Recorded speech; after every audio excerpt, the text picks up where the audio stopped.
Hola y bienvenidos, mi nombre es Noelia Osorio Arroyo y el día de hoy expondré acerca del tema hepatitis agudas, virales y de otro origen, correspondiente al tema de la materia de gastroenterología. Como introducción, la hepatitis se define como la inflamación del tejido funcional del hígado, esta sea aguda o crónica. Algunas funciones importantes del hígado a su vez es llevar a cabo el almacenamiento de nutrientes, la síntesis proteica, la regulación hormonal, entre otras. La funcionalidad correcta del hígado se puede ver afectada por hábitos y estilos de vida varios, como lo son el consumo de fármacos, como el paracetamol por sobredosis voluntaria o deliberada por parte del paciente, sobre todo adulto, el alcoholismo, el tabaquismo, condiciones patológicas, entre ellas podemos mencionar el hígado graso, la hepatitis autoinmune, colitis y la hemocromatosis. Causas parasitarias como lo son las amebas, los equinococos, toxoplasma y plasmodium. Causas bacterianas como lo son Brucella, Rickettsia y Salmonella, por mencionar algunas. Los virus que más frecuentemente causan hepatitis aguda se pueden dividir en dos grupos. Los virus hepatotrópicos, los cuales en su mayoría causan hepatitis aguda, pero difieren en su modo de transmisión, el periodo de incubación, así como su grado y cronicidad hepática, y los no hepatotrópicos. Los virus específicos que causan hepatitis son el virus de hepatitis A, virus de hepatitis B, virus de hepatitis C, virus de hepatitis D y el virus de la hepatitis E. Los virus no hepatotóxicos que pueden causar con afección hepática son, entre otros, citomegalovirus, herpes simple, virus de la varicela zoster. Como consideraciones generales, los factores de riesgo para su propagación son la deficiencia de los sistemas de saneamiento, como el hacinamiento, las relaciones sexuales sin protección, el contacto con sangre y fluidos contaminados, el contacto perinatal y el consumo de alimentos y bebidas contaminadas. El cuadro clínico de la hepatitis viral es variable en extremo y puede ir desde una infección asintomática con ictericia hasta una enfermedad fulminante y la muerte. La descripción clásica de esta enfermedad cuenta con una fase prodrómica, una fase preictérica, una ictérica y una fase convalescencia.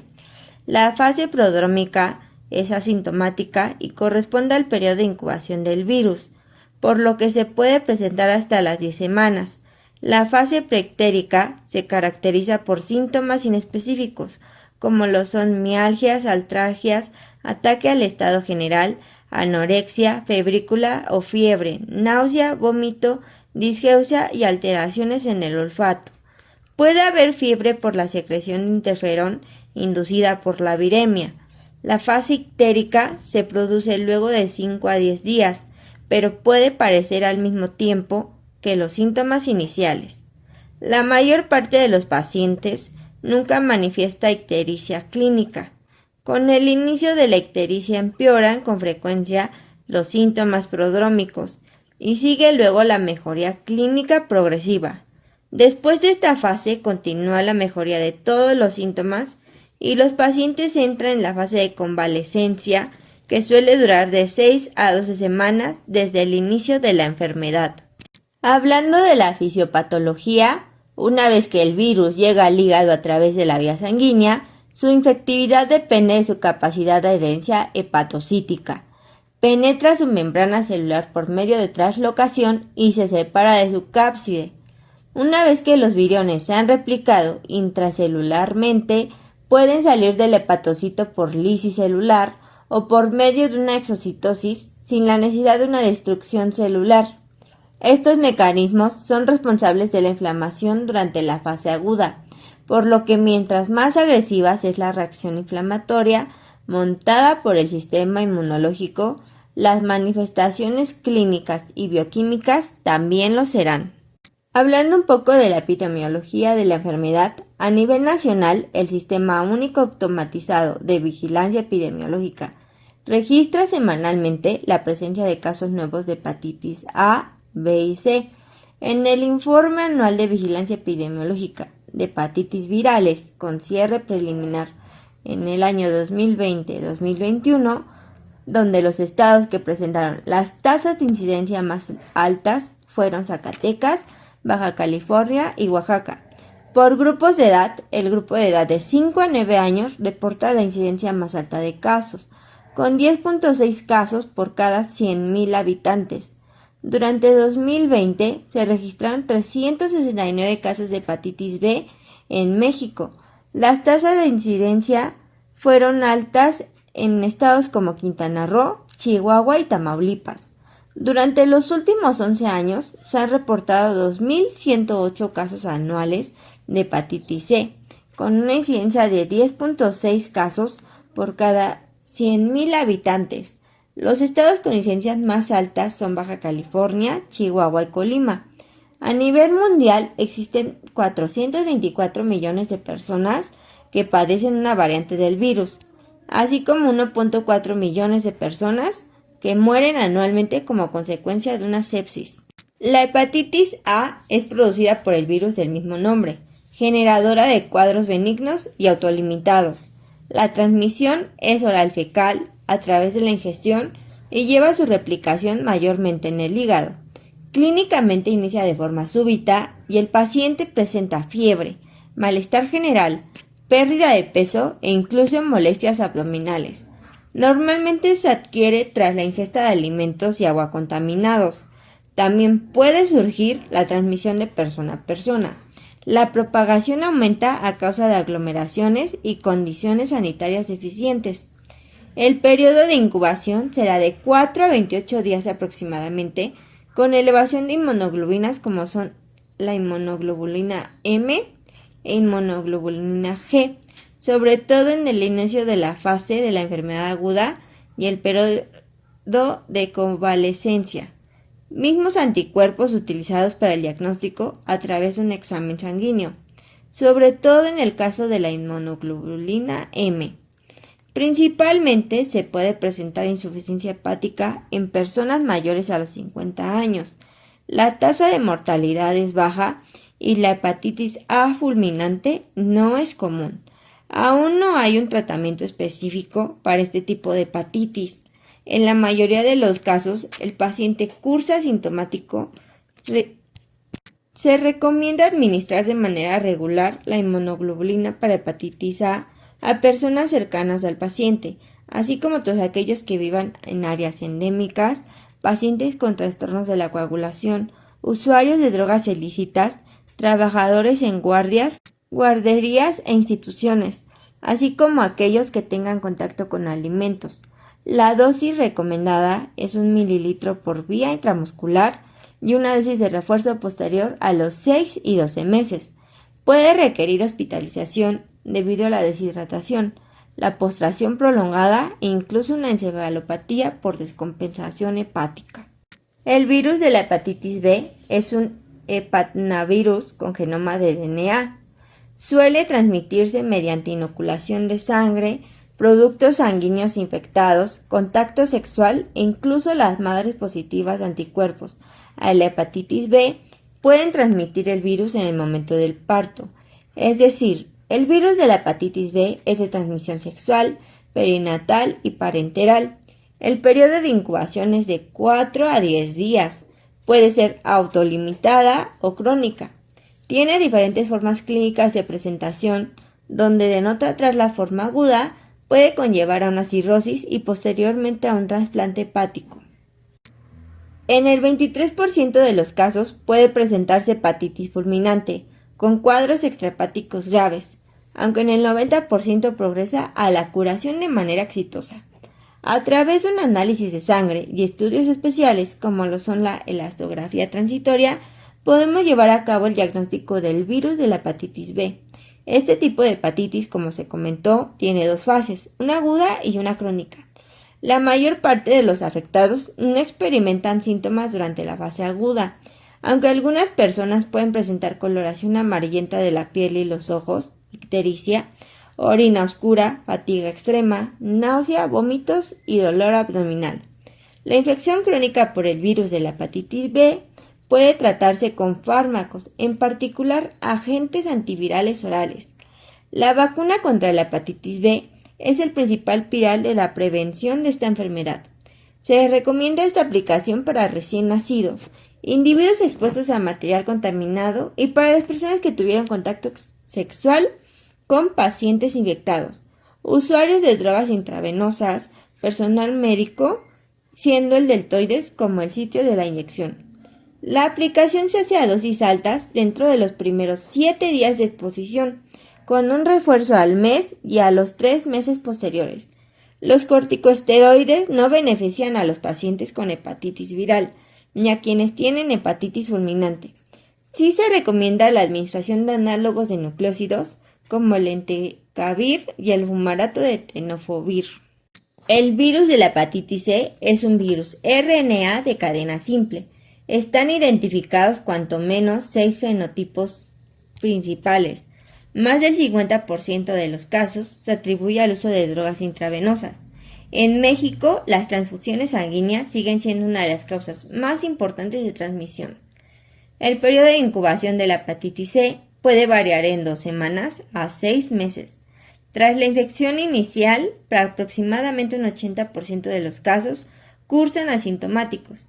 Aquellos con sintomatología aguda pueden presentar fiebre, cansancio, anorexia, inapetencia, náuseas, vómitos, dolor abdominal, heces claras, dolores articulares e ictericia. La infección por el virus de la hepatitis C se diagnostica en 2 etapas. La número 1 es la detección de anticuerpos anti el virus de la hepatitis C y la número 2, si los anticuerpos antivirus de la hepatitis C son positivos, para confirmar la infección crónica se necesita una prueba que detecte el ácido ribonucleico del virus. Además, se debe realizar una prueba de laboratorio para identificar el genotipo del virus.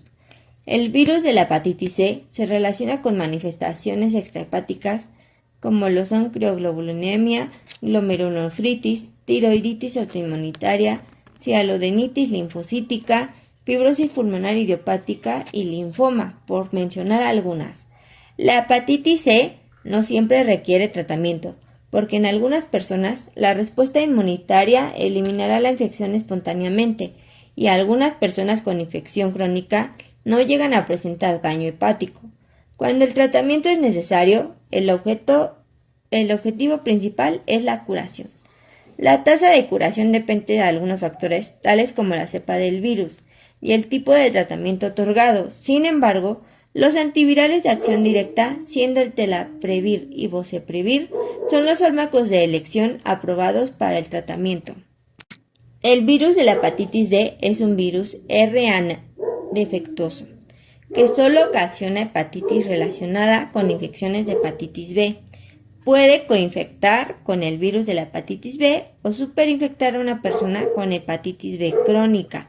Las vías de transmisión son similares a las de la hepatitis B, que incluye la exposición a sangre y líquidos corporales, a agujas, jeringas y hemoderivados contaminados, así como una transmisión sexual. La sintomatología, independientemente de su etiología, suele ser inespecífica, siendo el síntoma más frecuente la presencia de fatiga que se presenta con mayor intensidad hacia el final de la semana laboral o bien después de episodios de actividad intensa. El paciente puede presentar dolor o distensión abdominal, orina turbia, así como referir deposiciones de color pálidas o arcilla, coloración amarillenta de la piel y escleróticas. La doble infección por el virus de la hepatitis D y el virus de la hepatitis B puede provocar enfermedad más grave y un elevado riesgo de cirrosis, de forma prolongada producir una hepatitis y un cáncer hepático. A causa de la hepatitis D, la cirrosis avanza más rápido, se incrementa el riesgo de carcinoma hepatocelular y ocurren descompensaciones más tempranas en quienes ya tienen cirrosis. El diagnóstico de la hepatitis D se establece al detectar anticuerpos contra el antígeno de hepatitis D, o bien mediante la detección de la terminación del RNA de hepatitis D en suero. Se recomienda que las personas con hepatitis B se realicen un estudio para saber si tienen hepatitis D. El objetivo del tratamiento de la hepatitis D es la erradicación tanto del virus D como del virus de la hepatitis B. Debemos recordar que el virus de la hepatitis D es un virioide o virus defectuoso que requiere de la presencia de un antígeno de superficie de la hepatitis B para poder completar su replicación. Por lo tanto, una vez inmunizado un paciente contra la infección por virus de la hepatitis B, queda automáticamente protegido contra la hepatitis D. Se puede tratar la hepatitis D crónica con interferones como el interferón alfa 2 a razón de 1.5 miligramos por peso por semana. Anteriormente se suponía que su curso era benigno debido a la baja frecuencia de hepatocarcinoma observada. Sin embargo, su agresividad y el fallecimiento del paciente de forma temprana son los factores que traducen su benignidad. El virus de la hepatitis E es un virus RNA de 29 a 32 nanómetros. Su periodo de incubación es de 2 a 9 semanas. En México se han registrado con mayor frecuencia en el estado de Morelos. Estos casos debe pensarse como una posibilidad en pacientes con hepatitis aguda después de un viaje a un área endémica de mayor frecuencia durante la época de lluvias. La enfermedad no cuenta con estado de portador, es decir, es de resolución espontánea y tiene mayor tasa de mortalidad en mujeres embarazadas con un 20%. Se adquiere por vía oral al comer alimentos o beber agua contaminada y también puede transmitirse de persona a persona. Se ha sospechado fuertemente que esta enfermedad puede también ser causada de una zoonosis por la ingesta de carne de venado o jabalí e incluso aves de corral en otros países como lo son Japón. El periodo de incubación es relativamente breve, ya que va de 2 a 9 semanas con una media de 6 semanas. El virus de la hepatitis E no parece ser citopático directamente y las manifestaciones de esta enfermedad parecen ser causadas por fenómenos mediados inmunológicamente. Es frecuente la hepatitis colestásica en pacientes con infección aguda, que se caracteriza por la presencia de ictericia profunda y prolongada, con elevación excesiva de la fosfatasa alcalina. Esta variante es de mayor prevalencia en pacientes adultos y quienes por algún motivo reciben esteroides durante la fase ictérica del padecimiento. Los casos de hepatitis C no se pueden distinguir clínicamente de otros tipos de hepatitis virales agudas.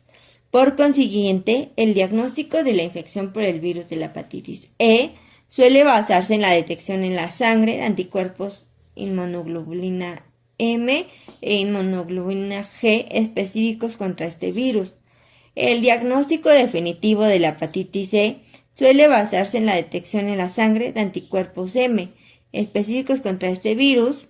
Otra prueba utilizada es la reacción en cadena de la polimerasa con retrotranscriptasa que permite detectar el ARN del virus de la hepatitis C en la sangre o las heces. Sin embargo, solo se realizan laboratorios especializados. Los factores de riesgo de la hepatitis C están relacionados con las deficiencias de los sistemas de saneamiento y con la diseminación del virus causante a través de las heces. La insuficiencia hepática aguda por hepatitis C es más frecuente en mujeres embarazadas. La hepatitis C crónica, que es rara y solo ocurre en personas con sistemas inmunológicos debilitados, puede causar complicaciones como cirrosis o insuficiencia hepática. El virus de la hepatitis E no requiere tratamiento específico. Se debe manejar la sintomatología acompañante de la hepatitis. Una dieta baja en grasa es recomendable, dado que no se produce náusea y es mejor tolerada a comparación de las dietas con alto contenido de lípidos. El diagnóstico diferencial de la hepatitis comprende otras enfermedades virales, como la mononucleosis infecciosa, infección por citomegalovirus, infección por el virus del herpes simple, leptospirosis y sífilis secundaria, entre otras.